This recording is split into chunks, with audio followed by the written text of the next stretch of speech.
Bonjour à tous, j'espère que vous allez bien. Aujourd'hui, le thème que j'avais envie d'aborder avec vous, c'était le piège des soins énergétiques. Alors, qu'est-ce que j'entends par piège?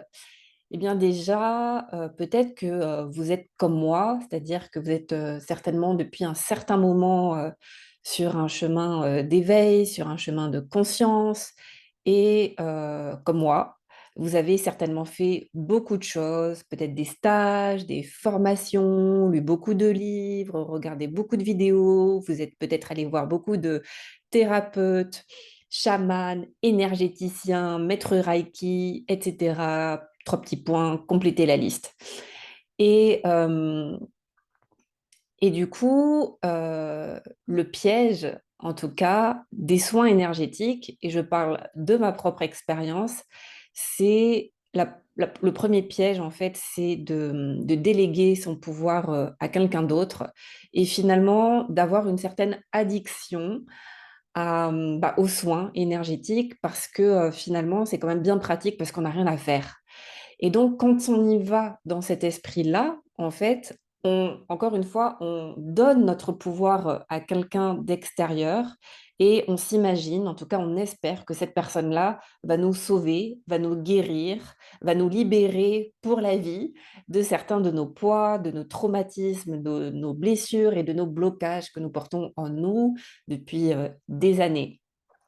Et du coup, on va enchaîner les soins, enchaîner les thérapeutes, les soins énergétiques, dans l'espoir qu'un jour, on trouve enfin le thérapeute, le chaman qui nous libère pour la vie de nos traumas, de nos blocages. Et le constat, moi, que je fais aujourd'hui par rapport à mon expérience, pour avoir vu beaucoup de thérapeutes, d'énergéticiens, et cetera, d'avoir fait beaucoup de soins énergétiques, c'est que je suis persuadée, en tout cas, quand ces thérapeutes sont bons, je suis persuadée que, en effet, ils nous libèrent sur un certain plan et notamment sur le plan subtil. Et donc, pour moi, ces soins sont vraiment, utiles, en fait, sur notre chemin pour nous libérer, mais sur un certain plan. Le piège, c'est de s'arrêter là et de croire que le travail est terminé.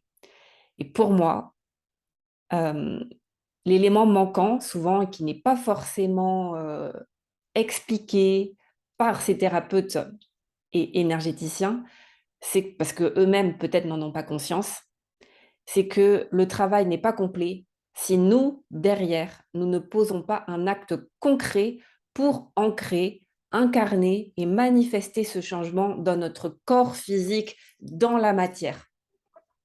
Ça veut dire quoi? Ça veut dire qu'il y a besoin d'accompagner ce soin énergétique par une action, par un comportement, par un changement de croyance, par un changement d'état d'esprit pour incarner encore une fois ce changement et cette guérison. Et je crois, en tout cas, vous allez me dire peut-être dans les commentaires par votre expérience. En tout cas, moi personnellement, j'ai jamais eu de soins miraculeux où j'ai jamais rien eu à faire derrière. Et donc à chaque fois que j'ai reçu des soins, et j'en ai reçu des très puissants, à chaque fois, en fait, je sentais que finalement ce soin énergétique m'a donné une impulsion pour m'aider à acter des changements concrets dans ma vie. Mais si j'attends que ce soin énergétique finalement agisse à ma place et que la vie, tac, comme par miracle, change, ça ne marche pas. Et c'est pour ça que j'avais envie de faire cette vidéo parce que je crois que je ne l'ai jamais entendue en fait de manière aussi concrète en fait. Ça, en tout cas, ouais, pas de manière aussi concrète. Et c'est pour ça que j'avais envie de mettre en garde sur voilà, ce piège-là de croire que les soins énergétiques suffisent. Pour moi, ça ne suffit pas. Vous pouvez voir le meilleur chaman du monde, hem, si vous voulez vraiment des changements concrets dans votre vie, c'est important de poser un acte derrière et c'est comment vous allez accompagner ce changement en, encore une fois, en changeant votre état d'esprit, vos croyances, en posant un acte concret et fort dans la matière, accompagner ce changement par un acte dans la chair, dans le physique, dans l'incarnation. Voilà, c'est ce que j'avais envie de partager avec vous parce que il me semble que c'est important. Je suis moi-même tombée dans ce piège-là. Bien sûr, je suis la première à espérer qu'en un claquement de doigts, en une séance de soins, on me libère forever pour la vie. Et en tout cas, ça se passe pas comme ça. Voilà, mais dites-moi en commentaire, est-ce que ça résonne ce que je dis? Est-ce que c'est aussi votre expérience? Est-ce que, voilà, quel est votre retour, vous, votre expérience des soins énergétiques et puis surtout comment vous, vous avez incarné le changement dans votre vie suite à ces soins?